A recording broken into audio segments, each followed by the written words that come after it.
Welcome to the MyRISE podcast. I'm here with Leilanna Barrientes. Leilanna, tell us a little bit about your journey to ANEW. What was life like before? Let's see. A teenage mom.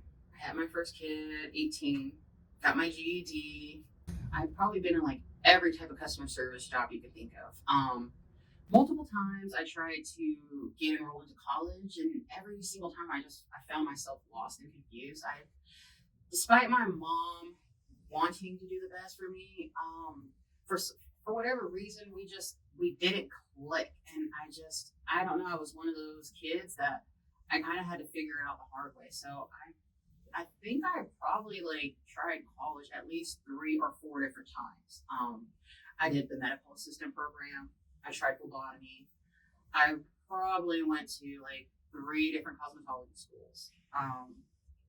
And I failed at them all. I eventually, like I said, I became pregnant, and then at that point, I just grabbed any kind of job that would hire me. I found myself working in banks and grocery stores and making, the bare minimum. And I found myself working 2 to 3 jobs at a time. And it eventually got to the point where I just kind of started going to illegal ways to get money. Being young and just, kind of falling into the wrong crowd, I kind of got attracted to the bad boys and the fast money and the clothes and the cars, and just I just started doing a lot of stuff that I shouldn't have. And I think more so I was raised by a single mom, but I think a lot of it was adrenaline for me. I became a thrill seeker. I feel like I always knew right from wrong, but I don't know. It was the thrill of it, chasing men that were older than me and just doing dumb stuff. I think where I really finally where the light bulb clicked is when I was working for Liberty Tax. And I started off as a tax preparer. I was probably making $11 or $12. And from there, I grew to office manager. And even at the height of my career, I was at $15 an hour, and I really thought I was doing something really great. One day, the corporate office called me, and I was the office manager, and I was managing all of the offices in Washington State that were ran by corporate. And they wanted a supervisor to supervise all of the offices. And it kind of finally clicked, something isn't right when they were sending these white men to me to train them. And it finally clicked to me, why am I training people to manage me? If I can train them, I should be doing this. All this for $15 an hour. So it was kind of at that point where I just knew I just had to figure something else out. What I was doing was just not working for me.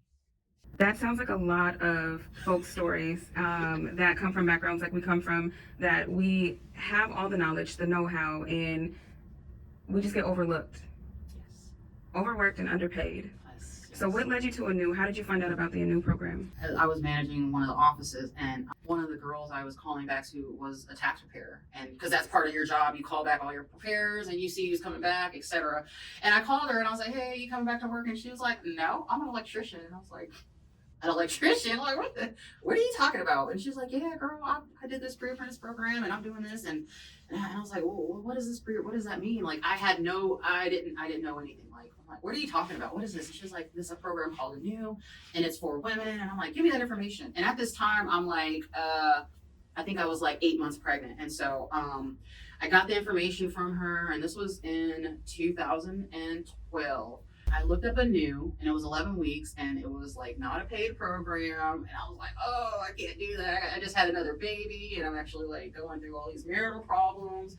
And so I actually was looking at the SBI program. I seen that they had a similar program, and their program was 6 months, but you could get financial aid. And I was like, oh, I don't know what. I finished out the season, and I went back to work.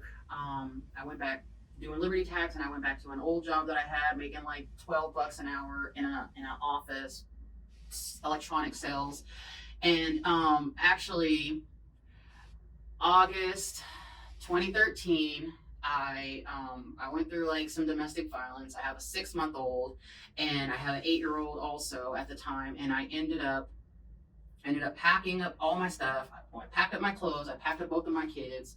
No car, and I went to go stay with my grandma. And I don't know what. I just called ANEW, and I was like, I don't know where this is going to take me, but I really have to do this program. And I got in, and so I did the 11 weeks. I started, I believe, September 2013. I graduated in December, and throughout my program, like the teachers there were like pushing me, like. I mean, halfway in, I went to jail for like a week. And I remember Samantha was like, girl, I don't care. Get your ass here right now. I mean, I had no driver's license. Again, I'm sleeping on the couch with a baby and an 8-year-old. And they just pushed me through it. They helped me get my driver's license. They were paying off tickets. They hooked me up with the driver's license lady that you guys were, I can't remember her name. But I mean, I swear from that point on in ANEW, like my whole life, just like everything just started, like things that I never saw for myself just started happening for me. Like just, I don't even know how to explain it, but that was my time with getting into the ANEW program. It's a new year, a new you, a new career. I'm serious. The name is very befitting. It is. I'm excited because I know the height of the story, and we shared a little bit earlier, but I'm trying to slow it down. I don't want to give him too much of the preview. So when you graduated ANEW, what apprenticeship did you go into? So I will say I was the first one to get into a union out of ANEW, so I was all pumped up. I won like most improved because I started off bad. I had a bad attitude. I wanted to fight everybody in the class, and like so they make you choose 3. They don't make you, but you know, the requirement is you apply to 3. So I actually applied to the painters and I did their hell day. I applied to the laborers. I did their hell day. And I think I applied to maybe like, you know, every female's like top one is the electricians. Like that's the most appeasing. So I think I applied to there. The laborers actually called me back first. And so I went to the laborers. I did the laborers for about 1.5 years.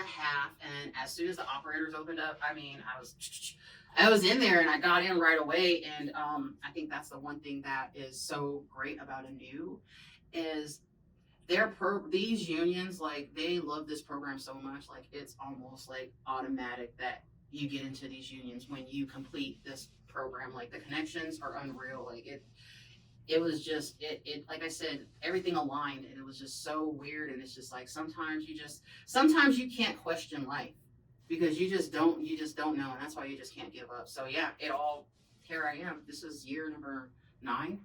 That's amazing. So yeah. And you are a journey operator in Local 302. Yes. And what has that experience been like? Like, what do you get to do the day in the life of an operator?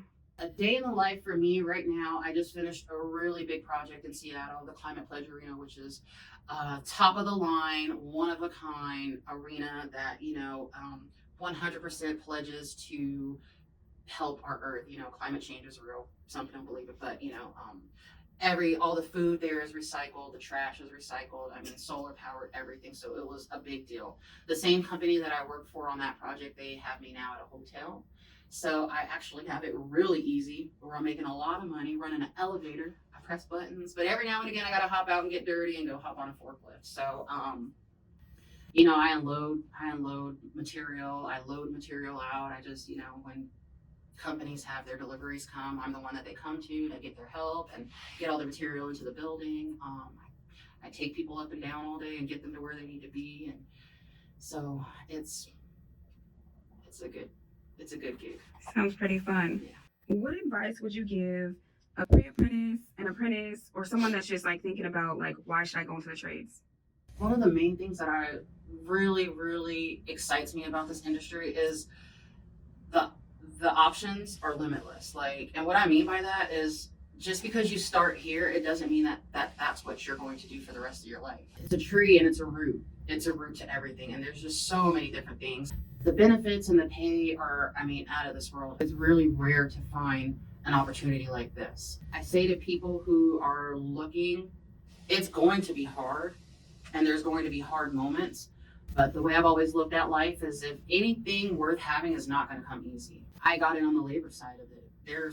there's the community outreach side of it, there's the safety side of it, there is the engineering side of it. I mean, there's so much that goes into these projects and this industry. And not only do we as minorities and females, but not only do we need to have our hands into this, but it's available to us. Why aren't we doing it? You know, why is there only 7% of, you know, females and minorities in the industry when we are the ones that use a lot of these buildings that are being built? Why do we not have a hand in designing them and putting them together, especially in our own cities? You know, like, I've been on a lot of the major projects in Seattle, which I should be. I was born here. I was raised here. Who better than to build my city than someone who's from here? The heart of the city.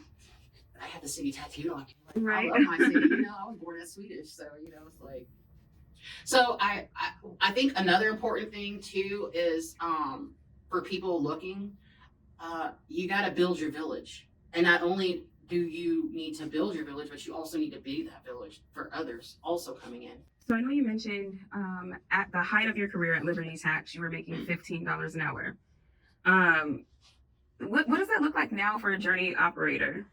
So right now I make $49.92, and that's an hour, just regular hour. The amazing thing about working for a union is there's so many rules out there that you don't even think about. So if I work on a holiday, I'm making double time, which is what, like 90 something dollars an hour.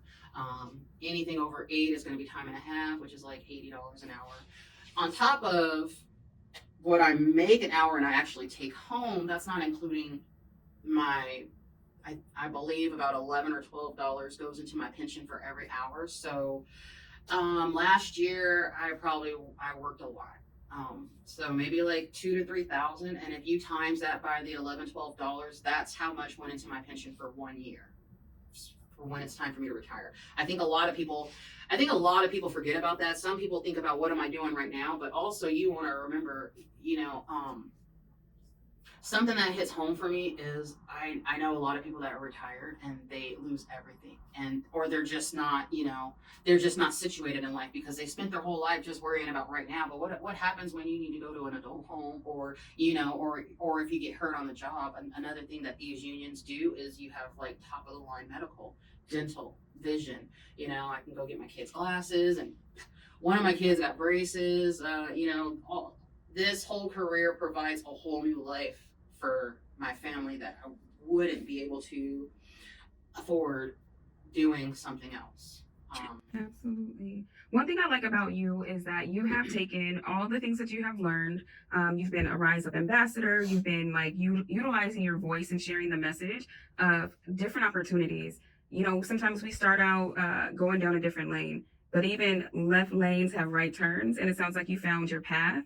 Tell me a little bit about being an ambassador for the Rise Up program. I think it's a great opportunity because it gives people like me meaning.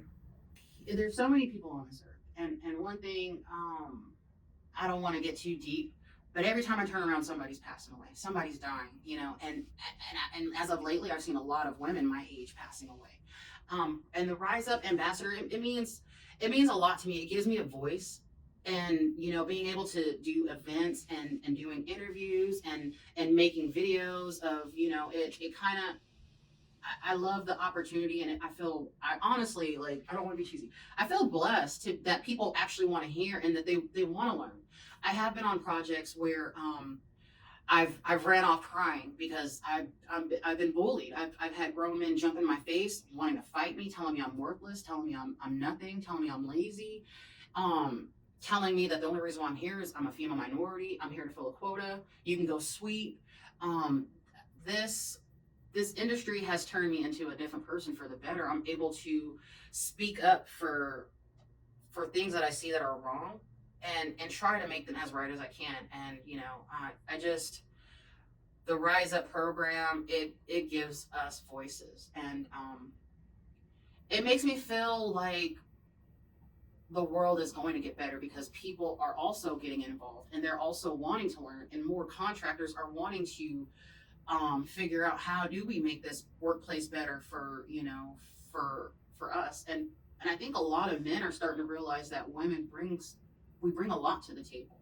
And we work with our hearts and we work with passion and our creativity and our visions, and they're starting to actually appreciate that versus like back in the day where women were just in the kitchen or taking care of the kids. So the Rise Up program, it brings a whole new meaning to everything. I feel like this is going to catch on way outside of construction. It's just kind of starting within construction, but I feel like it's going to be bigger than anybody would ever think, honestly.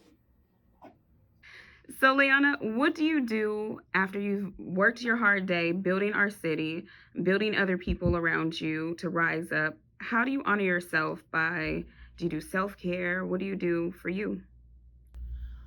One of my favorite things that I like to do is travel. I love going to a new city. I love to eat, so it's like my favorite thing to check out a new city and just see what kind of restaurants they have. I like discovering new things. You know, I just try to live my life and have fun. I go out and drink and party and hang out. I like to watch movies. Another big thing that makes me happy is spending time with my kids. I love to. One of one of my favorite things, and it's so weird, but I like to take my kids grocery shopping, and it just like tickles my heart when they like ask for like everything and I just buy it. Like it's a terrible example, but it that's something that actually brings me joy because it's kind of like my hard work puts me in this position. But I do basic stuff. I buy my clothes. I want to get my nails did. I get my hair done every now and again. Because I see your eyebrows are on fleek. I mean, they need a little touch up. I like all of that. I love to go just have fun and unwind. But for the most part, yeah, I like to travel. I would love to see the world, and it's coming. But I stay local. I hit up Vegas a lot and LA. But my goal is to hit like a new state at least once a year. Life is short, so I try to see as much as I can outside of work. Absolutely. Well, I'm grateful you came in, stopped by to pop up with us for a little bit. I appreciate your diligence in the industry and staying firm and not allowing those folks that didn't treat you with the respect you deserve. And now you are paving the way for our future generations. So I truly honor you today. Thank you.